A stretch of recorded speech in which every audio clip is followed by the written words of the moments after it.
I would say as Bitcoin starts to get more meaningful for an investor and it becomes, maybe it's not 1,000, maybe it's not 10,000, maybe it's 50,000, who knows? At some point, there's a number where it's like, okay, well, I cannot afford to lose this. I've transitioned from thinking about this as just like something to speculate on to something that actually I deeply understand. I think education is a big part of this. I would say a part of that is moving from, this is something I may put a few $100 in or a few $1,000 because I think I'm going to get rich from it. By the way, don't have that attitude about Bitcoin. It's really going to test your patience. It's very volatile. Plenty of people want exposure to Bitcoin, but very few want to lose everything because they clicked the wrong button experience. Today's guest has built a career helping private clients and institutions invest in Bitcoin without the risk and uncertainty that has historically existed, the chaos, the drama, or the disappearing wallets. Jackson Mikalic has a background in traditional markets and now is leading business development for OnRamp, a leading Bitcoin financial services company. He spent years helping investors understand not just why Bitcoin matters, but why custody is the quiet backbone that decides who thrives and who panics. If you've ever wondered how to build digital money in a way that doesn't rely on luck, this episode is your seatbelt. Welcome today, Jackson. Thank you, Melissa. Great to be here. I appreciate the warm introduction.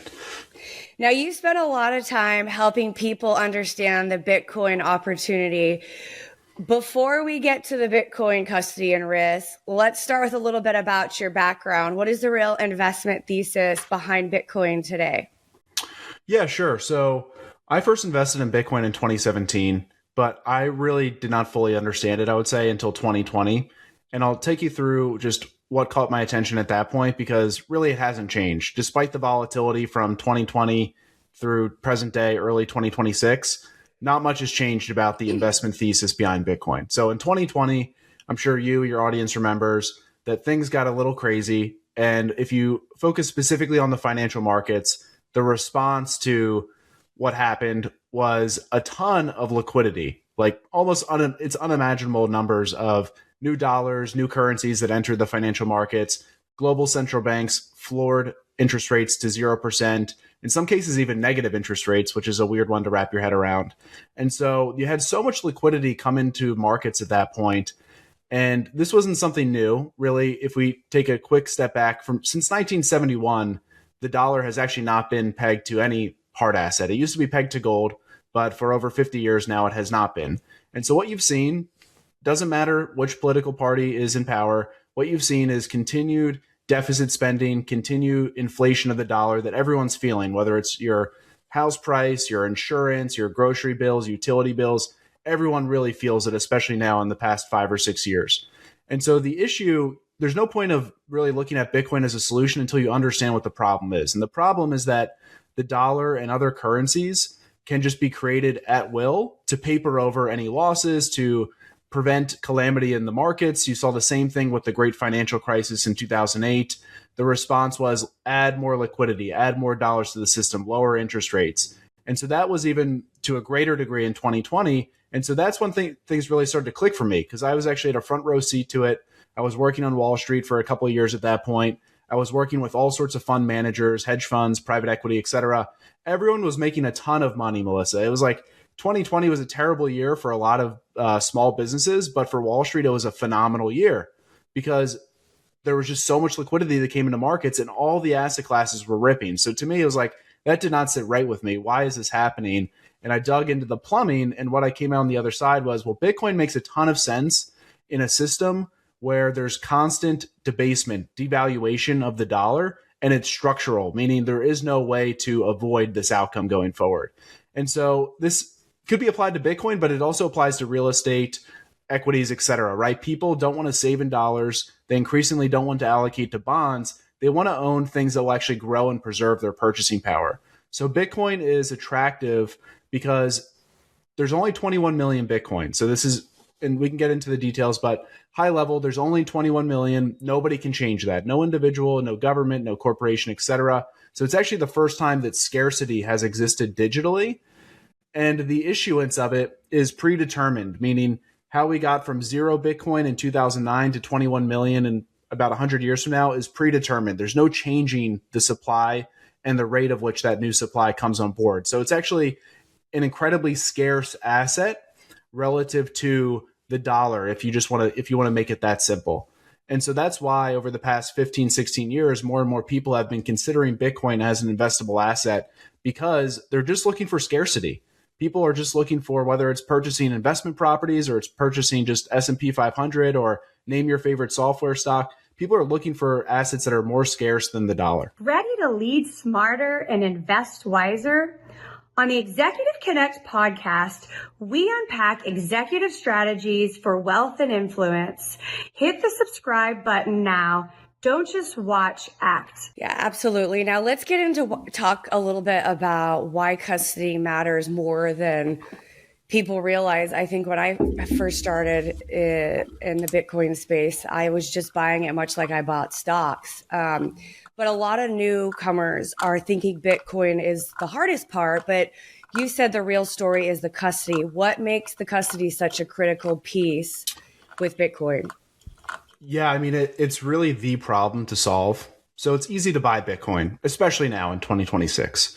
But even before the ETFs were launched 2 years ago, it was easy to buy Bitcoin. You could go to Coinbase, you could go to Kraken, just name your large exchange, US based, and you could set up an account in 5 or 10 minutes and you could start purchasing Bitcoin. It was easy to do. Now, anyone who starts to more seriously allocate to Bitcoin ends up having a problem that they need to address. It's how do I secure this? Because Melissa, you and I and your listeners, everyone has heard of the stories of people diving through landfills trying to recover old computers that have Bitcoin on it from a decade ago, or you read about FTX collapsing in 2022, or name your front page of the newspaper. There's been no shortage of issues that have happened as it related to Bitcoin custody. And so why I think it's so important and what most people miss is that it goes back to there only being 21 million. And so you cannot create more Bitcoin. And so any Bitcoin that is lost is permanently lost and not recoverable.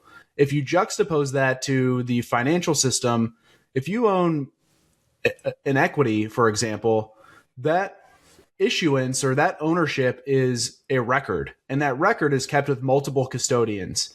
And if the record is lost or damaged, well, there's backups of it. And just losing the record doesn't mean that the company that you own ceases to exist, right? It's like if you have the title to a property, you lose the title, you have to go get another title issued. Well, the property doesn't just disappear. But the issue with Bitcoin is if you lose the keys, which are, think of like the password to the Bitcoin wallet, well, then you're toast. There's almost no likelihood of you ever recovering the Bitcoin. And so it's been so challenging because there's 21 million and losses are permanent. And I'll just show you, I'll pull up this one slide here real quick to show the audience how many losses there have been in this space. So this was captured when Bitcoin was roughly $100,000. Of course, we've drawn back quite a bit since then. But directionally, this is what you're looking at. When Bitcoin was about $100,000, it was a $2 trillion market. With the rest of the digital asset space, it was about $3.5 trillion or so. And there was over $600 billion of permanent losses. Compare $600 billion to $3.5 trillion. Like, that is a crazy number. And so this is because there's only been, I'll show you one more slide here.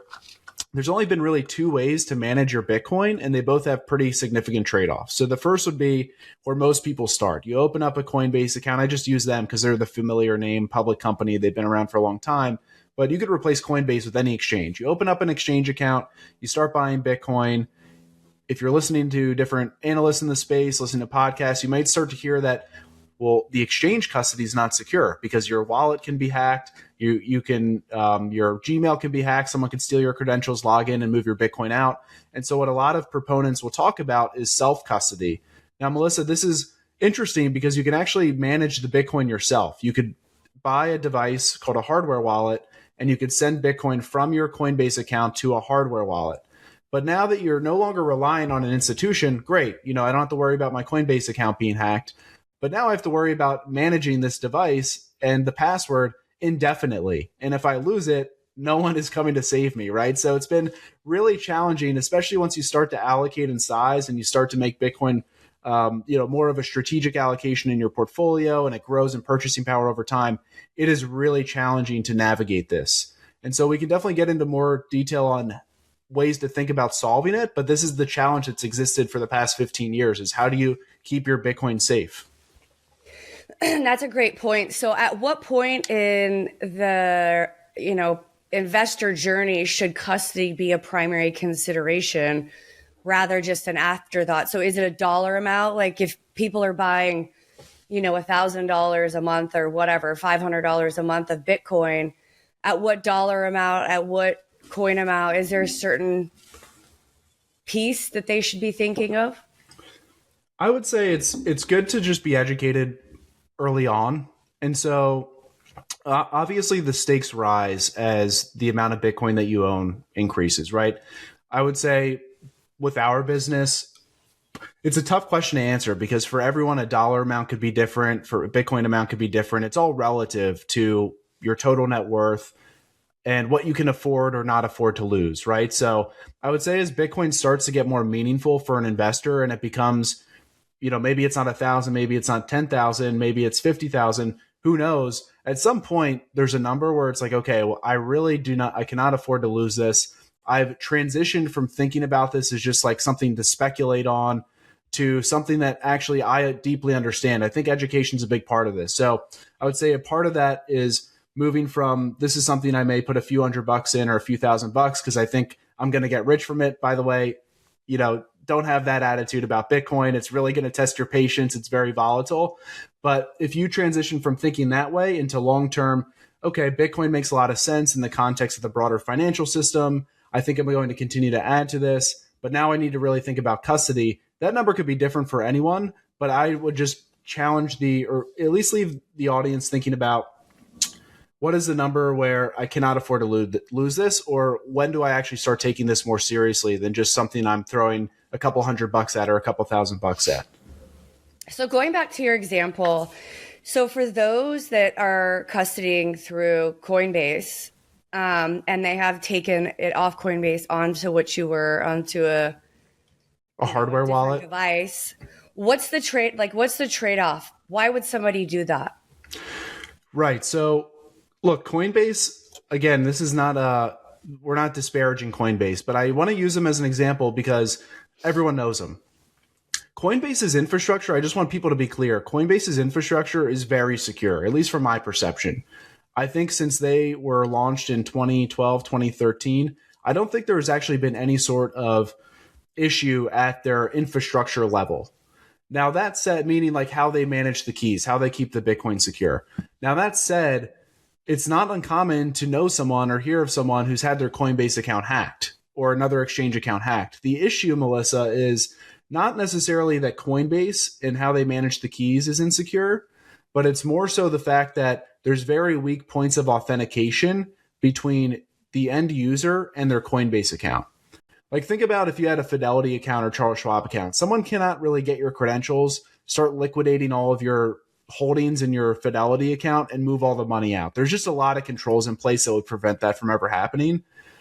This industry is so nascent that this happens all the time. If your credentials are leaked or your data is leaked, it is more likely than not someone can access your Bitcoin on an exchange and steal it from you. And not only that, not only about the credentials getting leaked, there are very sophisticated attacks that happen now where you get calls from people who pretend that they're from Coinbase or whatever exchange. They know information about you because your information's been leaked and they know your name and your address and they're pretending like they need to verify things. So I would say, Melissa, it's less about Coinbase being insecure from an infrastructure perspective. It's more so that exchange accounts just have very little verification and protections in place that would prevent someone from having unwanted access to your account. Hundreds of millions of dollars are stolen out of these accounts every single year. And that, I think, is embedded in the psychology of many investors as to why they don't want to touch Bitcoin in the first place, because they read about these different headlines. And to them, it's like, well, great, Bitcoin sounds appealing as an investment, but it doesn't sound appealing to the extent that someone could just steal it all from me, right? And so the other thing as well, before I tell you more about self-custody, because this is just really 101 things that are good to understand is, so there's the hacks, the social engineering and things that happen in this industry. And then you generally want to avoid what's called a single point of failure in Bitcoin custody. And so even though I said, now I'll talk the other side, even though I said Coinbase is very secure as an institution, there's still a single point of failure. And to the extent that they're compromised in some way, their infrastructure is compromised, they have internal employees that are crazy things happen in this space. So to the extent you have all your Bitcoin with Coinbase, you have a single point of failure. Meaning if something does happen to them, even though that really nothing has happened in the past 10 years, it could result in a loss to your Bitcoin. So these are just things that investors are thinking about, which naturally kind of pushes them toward self-custody, meaning this is just a phone, but meaning having a physical device that you manage Bitcoin on your physical person. And so people do this to remove all those risks of exchanges, but now it introduces other risks because now you have to become an expert at managing these keys indefinitely. It can really take away peace of mind if you are managing a sizable amount. Forget, maybe $100 or $1,000, but what if you have 10,000 or 100,000 or $1 million on these, Bitcoin in your possession? We work with people like this all the time, and it just wears on you because you're constantly thinking about, how do I keep this secure? If something happens to me, how does my spouse access it? How do my children access it? It's harder to access financial services like Bitcoin-backed loans, inheritance, insurance, etc. So there's benefits to it, but then it's introducing other trade-offs as well. So that's why I say both of these options that have existed historically have had pretty significant trade-offs and have kept a lot of investors out of allocating to Bitcoin. Money Ripples is on a mission to help professionals like you get their money working harder. Their clients free up an average of $35,000 their first year without having to work extra hours. To show you how, they've put together a powerful training called Cash Flow Secrets. And as a listener of the Executive Connect podcast, you can get it completely free. Just visit moneyripples.com/secrets and enter the promo code EXEC. Now let's talk about some of the options, the trade-offs, the risk, what you've learned. And kind of, as you mentioned, it is, a fairly new space, a fairly new, industry as far as people really knowing about it. I would say when I was, in my 20s, I didn't hear anything about Bitcoin, and now it's everywhere. And so, it's evolved dramatically from paper wallets to exchange to sophisticated storage solutions. And so as a novice investor, where does one start, right? Walk us through traditional options, the trade-offs that investors face, and why hundreds of billions of dollars are lost based on what you just showed us. And maybe just a little bit about, is it a single point of failure? Is it really just it's so new and people just make silly mistakes or have accidents? Yeah, I mean, it's a mix of everything, right? It's the fact that this technology's only existed for 16 years, and there was even more losses in the first couple of years than there are today, especially because Bitcoin at that point was not worth nearly as much as it was today, right? So people didn't take the same level of they didn't bring the same level of attention to detail and security precautions when Bitcoin was $100 as it would be when it was 100,000. And so a lot of the losses happened early on. There was even this whole notion of not your keys, not your coins, meaning having physical control of Bitcoin and self-custody. That entire ethos came out of the collapse of Mt. Gox, which was a Japanese-based exchange in 2014, where 600,000 or 700,000 Bitcoin was lost, like a crazy number. And so that really scarred the industry in many ways, and it led people to take self-custody and have this natural, I guess, skepticism toward centralized institutions like exchanges that hold your Bitcoin. And then fast forward to 2022, that was more recent and more people were paying attention and Bitcoin was on more people's radars. You might remember that FTX was the World Series sponsor. FTX logo was on the World Series, and then a month later, their exchange blew up, right? And so I think that there's just been this perception from investors that it could all go up in smoke one day, and I don't want to touch it because it's almost better not to invest in Bitcoin than invest in it and lose it all. I think that hurts more. And so there's just this perception that I don't want to touch it. There's too many risks associated. It's too challenging to do it. The good thing is that there's a lot of reliable ways to buy Bitcoin now. I mean, the most obvious one and the lowest friction one would be buying a Bitcoin ETF. I don't think that's optimal for a number of reasons. It still centralizes custody. It still is a single point of failure. You can't actually get Bitcoin out of the ETF. You can only sell it for dollars. So there's limitations to it. But if someone just wanted to start with getting some price exposure in their portfolio to Bitcoin's performance, the ETF is very easy to do, right? It's a click of a button in your brokerage account. There are other ways to do it that are easy now and secure that are outside of the ETF, actually owning Bitcoin directly. And so that's what we do at OnRamp. There are other companies as well. River is a great example. But essentially, where this industry needs to get to actually have mass adoption, to have people want to participate and own Bitcoin, is you need to remove these risks or eliminate them as much as you can.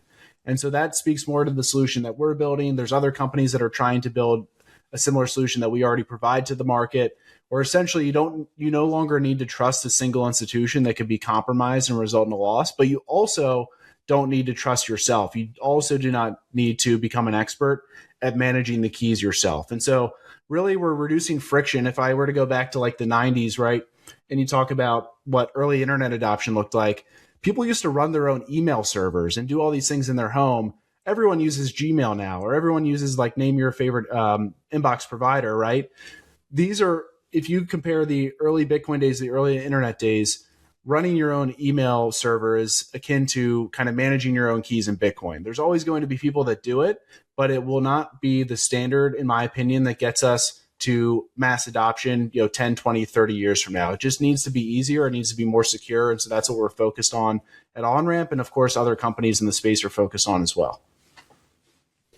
Yeah, it's so true, because I even think back to 2000 when you said that. I'm like, yeah, everybody thought their money was going to disappear in their bank accounts. And so there's this mass exodus of people taking money out of their checking account. So, it's just new, right? And so I think people are a little more cautious about their money and how they do it. And so there is risk. I mean, there's risk in everything, right? There's risk in everything we invest in, whether it's real estate or stocks. And we continue to see that with our markets. And so as the market matures and custody is no longer just about storage, it's about the infrastructure, the financial institutions catching up.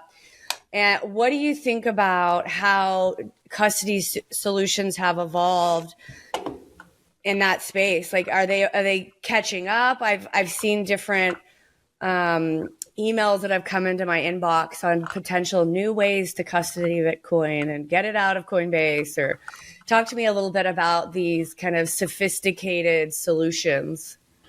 Yeah, sure. And it always will be an evolution, right? I mean, if Bitcoin does succeed, then we will need to continue to push the frontier of innovation and also security. And it's a touchy subject too when you talk about innovation, because with Bitcoin, you're talking about money. People are transferring, essentially selling their dollars to buy Bitcoin, right? And so you want to innovate and you want to address the growing risks and concerns that people have, but you don't want to innovate too fast. No one wants to be the first person through the door when it's dealing with their money, right? And so it's really a delicate balance of pushing what's possible, providing infrastructure and solutions that address the concerns, solve the challenges that people have, but also not doing it too quickly, because no one wants to have their money in something that's new, that isn't battle tested, that isn't proven. And I think we really did well as a company to mesh these two, because what we do, honestly, it's not that innovative. I'm surprised that no one did it before we did. And now other companies are building it. But what we did, Melissa, was we took something that already existed with Bitcoin, and I'm going to try to avoid getting too technical. It's really not a complex topic, but some of the terms and jargon sound like it is. There's something called multi-signature or multi-sig. All this means, for the listener, is you can have multiple keys associated with an underlying Bitcoin wallet. And when I talked about earlier how if you lose the keys, then you've lost the Bitcoin, the benefit of multi-signature is rather than having a one-to-one relationship with one key to access one wallet, you can have multiple keys to access that wallet. And you can configure it in a way, for example, 2 of 3 of those keys are needed to access the Bitcoin wallet. And so this multi-signature technology is not something that we invented. Funny enough, BitGo, which is a company that we've partnered with, actually just went public about 3 weeks ago on the New York Stock Exchange. Mike Belshi, who's the CEO of BitGo, was one of the essentially inventors of multi-sig back in 2011, 2012. So this technology, multi-sig, is used by BitGo. It's used by Coinbase. They all use it internally. Anchorage, name your institutional custodian. And so what that means is they have multiple keys associated to wallets so that if there is any slip up, any challenges, that the assets are not irrecoverable. The issue is if that institution is managing all the keys and something happens to all of them or enough of them, then you still have losses. So what we did at OnRamp to talk about, Melissa, the future of security, infrastructure, and just having peace of mind in this space is we did something. We took battle-tested multi-signature, securing hundreds of billions of dollars of Bitcoin already, been around for over a decade.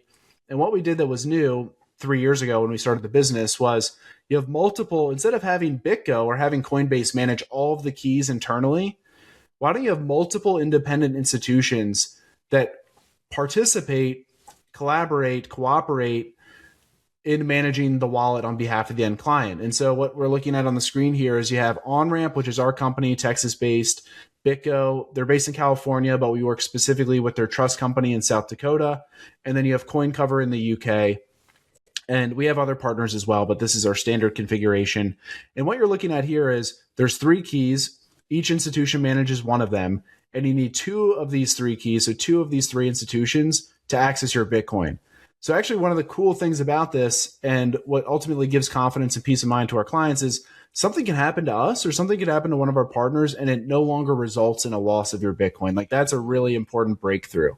And so this is what I'm really confident will become the standard. Doesn't mean that OnRamp is the only shop in town, but I'm confident that this way of managing Bitcoin, multi-institution custody, will become the standard because we already talked about the trade-offs of the other ones where you're either managing it yourself, which will become more and more untenable as Bitcoin continues to appreciate over time.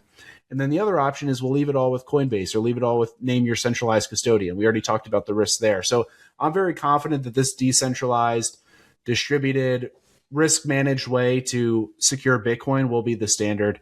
And it'll become more obvious in the next 5 years. This episode is brought to you by Summit Ventures. If you're an accredited investor, Summit gives you access to one of the greatest tax advantage opportunities, direct ownership in oil and gas. Their projects deliver what they call the triple play: cash flow, equity growth, and powerful tax benefits. And here's the best part. These investments qualify for 1031 exchanges. That means you can roll gains from real estate into energy while deferring capital gains. To learn more and get a free white paper, Oil and Gas Demystified, just visit www.summitven.com/executive connect. Yeah, I love that idea. I think it's smart.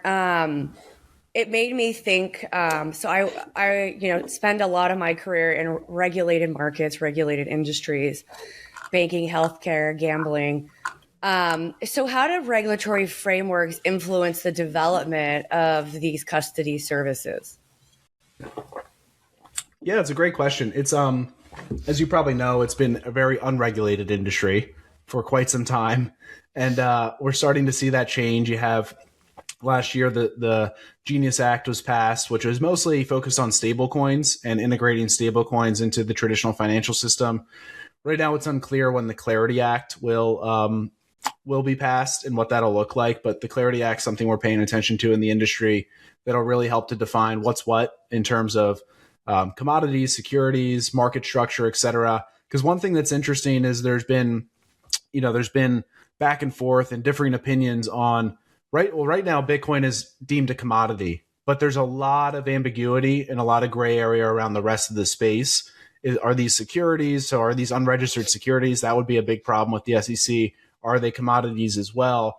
So Bitcoin is already in a more, I would say, clear position from a regulatory framework than the rest of the space, but it's still nascent, right? I mean, regulations really have just been the past couple of years, but I do ultimately think that having a balance of regulation, if it's overregulated, then I think that becomes a problem for a number of reasons. But having at least some clear guidelines and providing some investor protections will be important, because to be honest, there's a lot of riffraff in this space. I mean, that's a whole nother tangent. We don't even need to go on the show today, but there are so many different cryptocurrencies out there now, and pretty much all of them are worthless and noise. But retail investors don't know that. They see things moving quickly. They hear from a friend about, oh, did you hear about this? Did you buy this? And that's so many people lose money. It's really unfortunate. And so I think ultimately having some regulation and some clarity in this space will do wonders for helping people to know what's what. Yeah, and you make a really good point, and we see this in the casino gaming industry. Over-regulation delays and slows down innovation. And so I'm just going to correlate it in my industry. So the younger generations are not going to play the old slot machines as much because they're used to using their cell phones. So we had a period where, a certain age group was playing these games. So we've seen the slowdown the slowdown of the regulations being so regulated. It takes time for the new technology to catch up because of the additional testing, the additional scrutiny that the tools have to go through to get out to the market for patrons to play. And so it is really good point. Too much regulation can affect things moving faster. And we want, the beauty of Bitcoin is it's new technology versus showing up to the bank and depositing your money and hoping it grows, right? And so I think it's spot on with the regulation is really keeping up. We have to have something, but how much is something? What is that nice blend?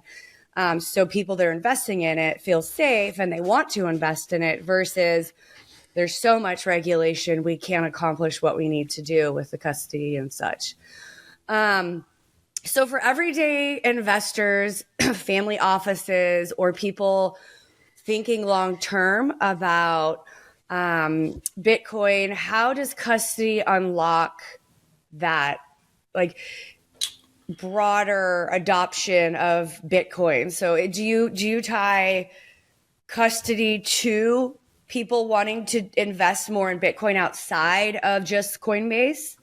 100%. Yeah, totally. I totally think so, because right, if you as an investor cannot feel confident in what you're doing, you may never do it, or you may do it to a much lesser extent than you actually want to. And what I mean by that, right, is maybe you want to buy a whole Bitcoin, call it $70,000 or so. Maybe you want to do that, but your lack of education and your perception of all the risks out there, not knowing what the solutions are, may prevent you from doing that. So instead of investing the $70K to have one Bitcoin as part of your broader wealth strategy, maybe you put $1,000 or $5,000 and just kind of forget about it.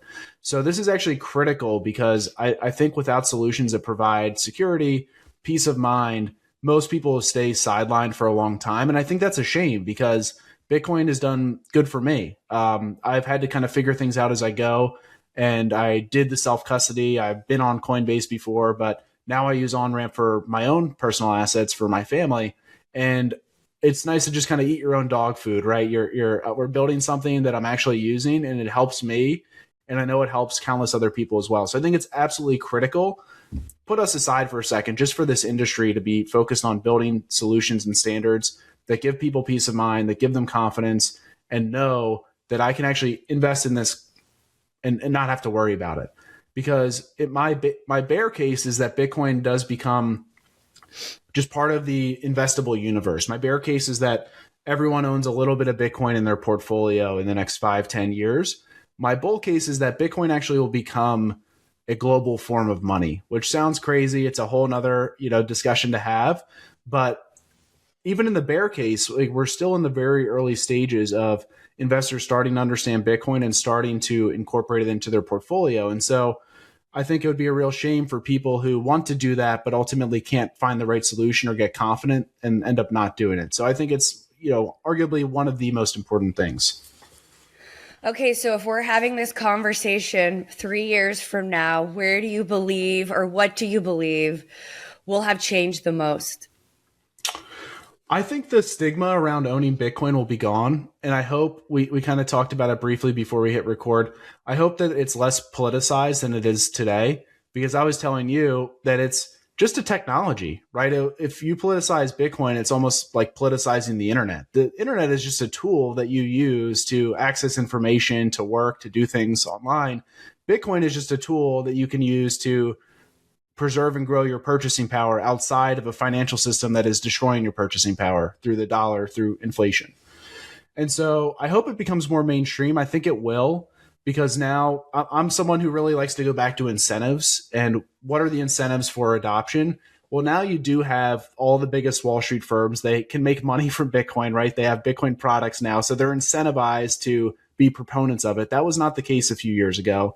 You have people, both Democrats and Republicans in different states, that are advocates for Bitcoin. And I think Bitcoin could do wonders for local communities, for states, for a number of reasons.